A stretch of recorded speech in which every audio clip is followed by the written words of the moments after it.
Hello everybody, मेरा नाम प्रवीण है and I welcome you at free online coaching and Bhuvan study centre. Guys, इस video lecture में मैं आपके साथ एससी वर्मा का जो कैपेसिटर चैप्टर है उससे एक्सरसाइज का क्वेश्चन नंबर 59 डिस्कस करूंगा। क्वेश्चन क्या है? A parallel plate capacitor of plate area A and plate separation D is charge to a potential difference V and then the battery is disconnected. A slab of dielectric constant K is then inserted between the plate of the capacitor so that so as to fill the space between the plate. Find the work done on the system in the process of inserting the slab. Okay, ये इस question को solve करने की कोशिश करते हैं। चलो, तो देखो बेसिकली क्या है कि एक एक कैपेसिटर है, बेसिकली पहला प्लेट कैपेसिटर है और इसका एरिया है ए और इनके बीच का जो सेपरेशन है वो डी है।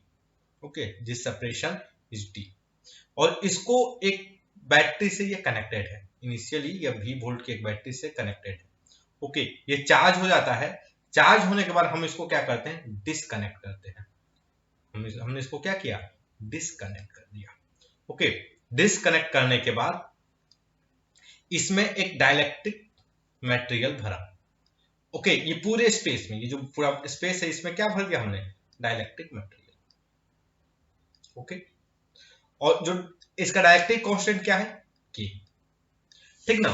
तो देखो, ये क्वेश्चन क्या पूछा है बेसिकली कि जब find the work done on the system in the process of inserting the slab, system पे कितना वर्क हुआ in process of inserting the slab, इसको बताइए। तो गाइस देखो, अगर आपको एनर्जी कंजर्वेशन के बारे में पढ़े होगे तो आप एक चीज फुल कॉन्फिडेंस से लिख सकते हो कि work done on the system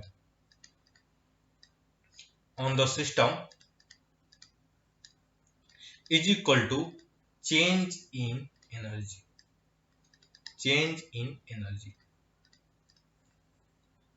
okay, और इस केस में कौन सी एनर्जी चेंज हो रही है? बेसिकली जो एनर्जी चेंज हो रही है वो आपकी है इलेक्ट्रोस्टैटिक एनर्जी। ओके, तो देखो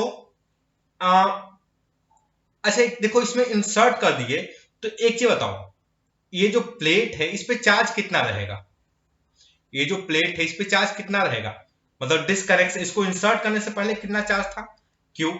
इंसर्ट करने के बाद इस पर कितना चार्ज रहेगा? इस पे जो चार्ज रहेगा वो क्यू रहेगा। और क्यू की वैल्यू क्या होगी? क्यू की जो वैल्यू होगी वो होगी आपकी CV।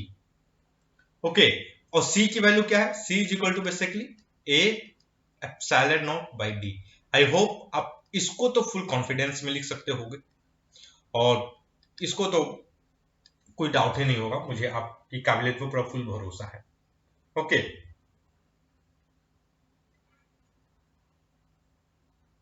तो देखो, आप इसको डायलेक्ट्रिक को इंसर्ट करने से पहले, ये जो कैपेसिटर है इस कैपेसिटर में डायलेक्ट्रिक को इंसर्ट करने से पहले कितना एनर्जी होगा? तो इनिशियल एनर्जी जो था कैपेसिटर में इंसर्ट करने से पहले वो होगा आपका हाफ CV²। हम पहले सी की वैल्यू यहां से लिख देंगे बाद में। ओके, जब हमने डायलेक्ट्रिक को इंसर्ट कर दिया तो जो एनर्जी होगा वो क्या हो जाएगा? Basically half Q² by capacitance, और इस केस में जो कैपेसिटेंस होगा इंसर्ट करने के बाद वो होगा KC। ओके, तो अब मैं देखो Q की वैल्यू यहां से लिख रहा हूं।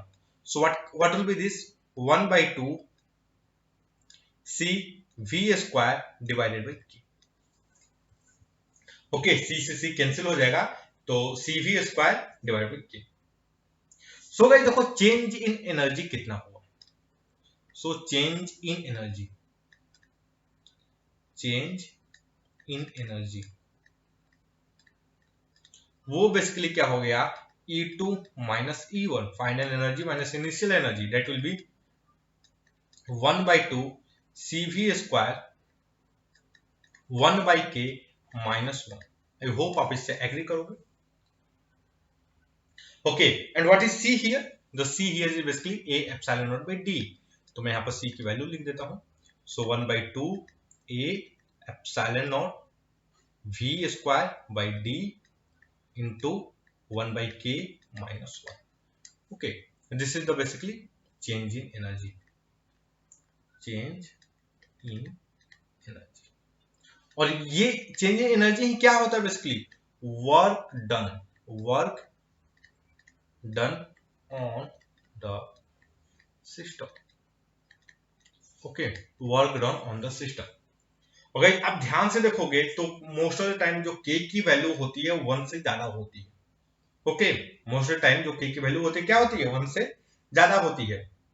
तो बेसिकली क्या हो रहा है कि हियर सिस्टम पे वर्क नहीं कर रहे बल्कि सिस्टम वर्क कर रहा है। Okay, system is doing work. Okay guys, चलो देखते हैं वर्मा जी ने क्या दिया है। The work done by system is, मतलब उन्होंने लिखा है वो है epsilon not A V square divide by 2d into 1 by के माइनस 1, जो बेसिकली यही ये है। Okay, so that's all guys. I hope कि ये जो वीडियो लेक्चर है ये आपके स्टडी में हेल्पफुल होगा। And guys, if you like my video then don't forget to subscribe my YouTube channel free online coaching and Bhagwan study centre. Thank you for watching, have a nice day.